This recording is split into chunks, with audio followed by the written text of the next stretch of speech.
Deep breathing করতে পারা যায় দুইভাবে।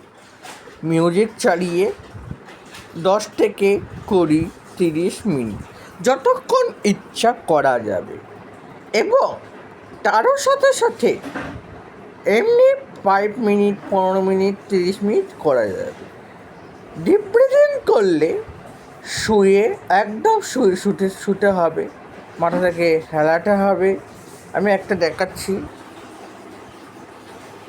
এরকম করলাম, এরকম।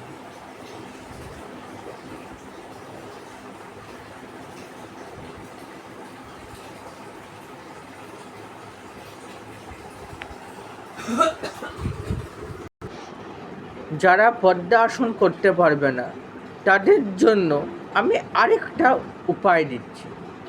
ডানা আসনের কথায় আমি চলে যাচ্ছি। ডানা আসনটা কি? ধ্যান, ধারণা ইত্যাদি অভ্যাস করার জন্য যে আসন করা হয়, ধ্যান, ধারণা ইত্যাদি অভ্যাস করার জন্য যে আসনগুলো করা হয় তাকে ডানা আসন। প্রত্যেকটা ডানা আসনে শুক্রাসন, সিদ্ধাসন, বীরাসন, বদ্রাসন, এই আসনগুলো আমি দেখাবো পর। এবার আমি আসছি ডিপ ব্রিদিংয়ের কথা।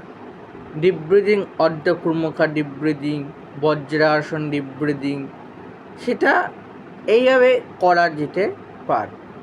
আমি ডিপ ব্রিদিংয়ের কথা আমি বলতে গেলে যেভাবে আমি বসবো, পদ্মাসন যারা করতে পারে না, পায়ের সমস্যা এবং পায়ে ব্যথা, সেটা তারাই ডিপ ব্রিদিং করবে না। সুখাসনে বা সিদ্ধাসনে বসে ডিপ ব্রিদিং করবে। দেখুন,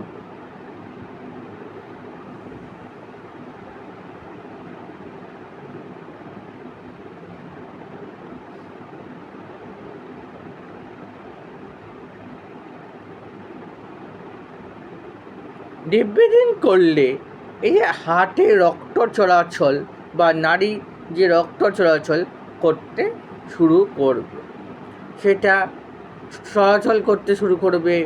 যেটা যে মিউজিকে ঘন্টা বাজছে সেটাকে ডিপ ব্রিদিং করবে, এবং সেইভাবে রাগ কমাতে গেলে পরে ডিপ ব্রিদিং চাই, এবং তারও সাথে সাথে 100 থেকে 1 অবধি গোনা চাই। যেরকমভাবে আমি দেখাচ্ছি, এটা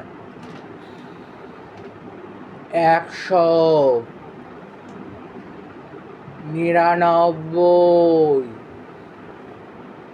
98, 97, 96, 95, 94, এইভাবে ব্যাকগ্রাউন্ডিং করা যাবে। আমি আরেকটা উদাহরণ দিয়ে আমি দেখাচ্ছি। 20, 19, 18, 17,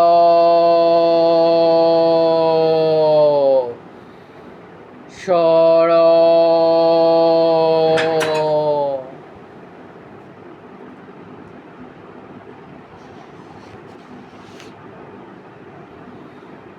20,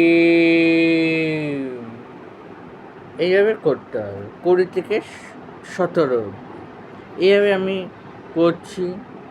এভাবে আমরা ডিপ ব্রিদিং করছি, এবং তাদের ধ্যানাসনগুলো কয়েকটা আমি দেখাচ্ছি। ভূমিকা আসন,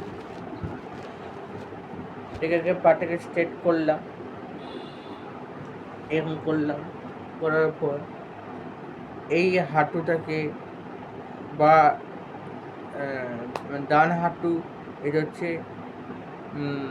বা পা নিলাম, এটা ডান হাতটাকে নিয়ে এইরকম করলাম, এটাকে করলাম। এটা করলে দুশ্চিন্তা কুশ্চিন্তা দূর করতে সাহায্য করে। এই যাতে হাতটা লাগতে সাহায্য করে। এবং গোমুখ আসন কেন নামকরণ করা হয়েছে? গোরক্ষমণি। গোরক্ষমণি কে বলেছিলেন? অরোক নিরঞ্জন, যার শিষ্য ছিলেন মৎস্যন্দ্রনাথ। মৎস্যন্দ্রনাথে আসন দেখাতে গেলে মাছের মতো, ঠিক আছে। এবার আমরা আসছি আসন বদ্রাসন।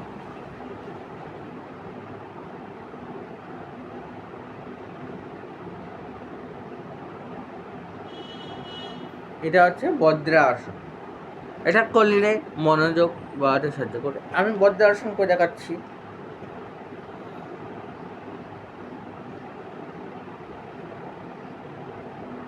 এটা আমি করে দিচ্ছি।